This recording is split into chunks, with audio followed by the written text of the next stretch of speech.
Made in local, actualité, musique, chronique et bonne humeur. Avec Jérémy Chrétien, 10h-13h sur RCM. 10h45 sur RCM, coup de zoom sur nos cimetières à Saint-Dié-des-Vosges. Le 1er novembre a lieu la traditionnelle visite des cimetières en partenariat avec la ville de Saint-Dié-des-Vosges. On en parle avec Fabienne Stocklin, directrice de l'état civil et puis responsable de ces fameux cimetières. Bonjour Fabienne. Bonjour Jérémy. Ce rendez-vous est une tradition du 1er novembre avec les élus des Hauts-Daciens. En quoi consiste cette fameuse visite ? Au cours de cette visite, nos élus, qui sont très proches du patrimoine de notre ville, participent à une visite dans chacun des cimetières. Au cours de cette visite, ils y déposent soit une rose, soit une fleur, en général une chrysanthème comme il se doit, ou simplement ils se recueillent sur des tombes de personnalités célèbres pour notre ville. Et la ville possède 2 cimetières, on peut parler de patrimoine à leur sujet ? Il s'agit tout à fait d'un patrimoine, c'est ce qu'on appelle en fait le patrimoine funéraire.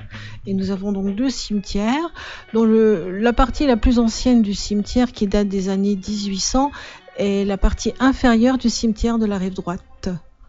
Et il y a des personnalités, vous le disiez, dans ces cimetières, on peut aller à leur rencontre. Voilà, et on a des personnalités qui peuvent être des personnalités politiques, religieuses, et nous avons créé au sein du service des cimetières un petit circuit que les personnes peuvent utiliser pour se recueillir sur ces tombes, ou simplement il peut s'agir aussi dans un cimetière, comme dans les 2 nôtres qui sont sur notre ville, de tombes qui ont une valeur architecturale, oui, une symbolique très forte. Il y a de très belles tombes à Saint-Dié. Il y a de très belles tombes, on a aussi de belles chapelles aussi. Alors dans les 2 cimetières, rive droite, rive gauche ? Je pourrais penser que le cimetière de la rive droite est plus riche. Le cimetière de la rive gauche, que l'on appelle aussi le cimetière de Faucharus, est beaucoup plus simple dans son esprit, si je puis dire. Et donc la partie vraiment historique se trouve bien cimetière rive droite. Et quelles sont les personnalités justement qu'on peut voir dans nos cimetières ? Jules Ferry, je présume, déjà. Jules Ferry, bien sûr. Et puis nous avons tous nos anciens maires qui sont inhumés. Nous avons aussi un maréchal d'Empire. Nous avons des chevaliers de la Légion d'honneur. Nous avons des personnes célèbres. Nous avons quand même les 4 frères martyrs de la résistance des Hauts-Daciennes, à savoir les frères Moujotte. Nous avons aussi un capitaine de génie, chevalier de la Légion d'honneur, par exemple, André Picot de Persillan. Il y a beaucoup de personnes qui sont inhumées chez nous. Et puis les cimetières des Hauts-Daciens, évidemment, ce sont les anonymes qui sont largement enterrés. Oui. Comment la ville de Saint-Dié entretient ces cimetières ? Ça se passe comment ? Alors nous avons donc 2 cimetières et nous avons au total 8000 concessions. C'est-à-dire que cimetière de la rive droite, 4500 concessions. Une concession, c'est, je dirais, simple une tombe. Et naturellement un peu moins côté rive gauche. Et pour entretenir ce patrimoine, cet espace, parce qu'un cimetière c'est un espace public qui n'a en fait, il n'y a aucun espace public qui soit comparable. C'est un lieu de mémoire collective où l'intimité et la spiritualité de chacun doit être respectée. Alors, pour renforcer ce sentiment d'identité pour la personne qui vient se recueillir, nous développons nos cimetières dans un esprit de propreté. C'est-à-dire que nous avons 4 agents qui sont là pour aménager, entretenir nos cimetières et parfois y faire des aménagements bien spécifiques. Lesquels, par exemple ? Alors, on fait aussi du développement durable dans les cimetières. Avec des fleurs ? Avec des fleurs, on trie les déchets aussi, puisqu'on en a beaucoup. On s'attache aussi à ce qu'on utilise beaucoup moins de désherbants. C'est aussi, mais on aménage par des bancs, par des points d'eau faciles d'accès surtout pour les personnes âgées. Et des bancs pour se recueillir, tout simplement.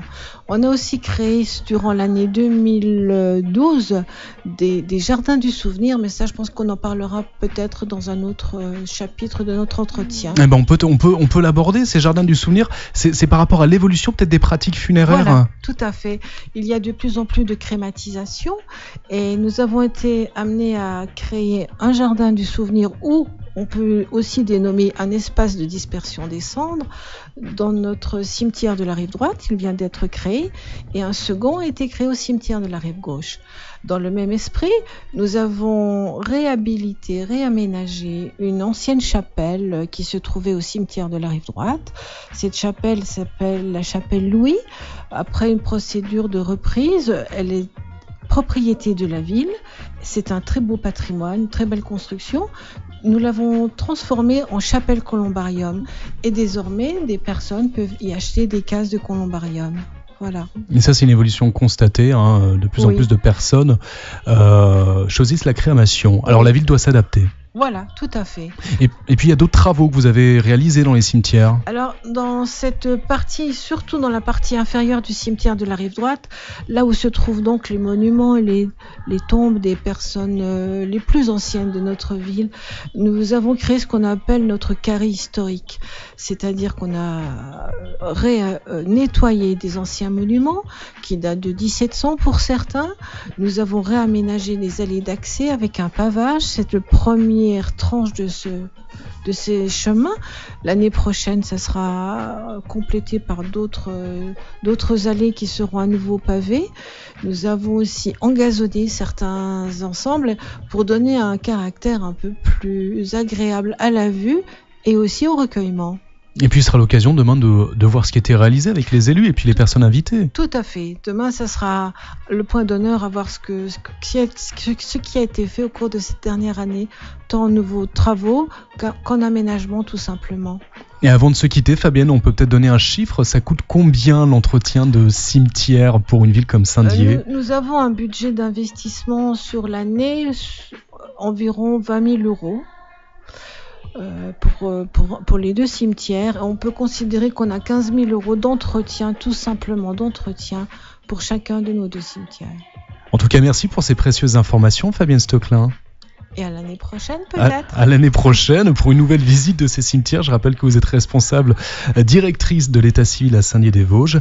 Et cette interview a été réalisée en partenariat avec la ville de Saint-Dié. On retrouve d'ailleurs un article à ce sujet dans l'infolettre du 1er novembre.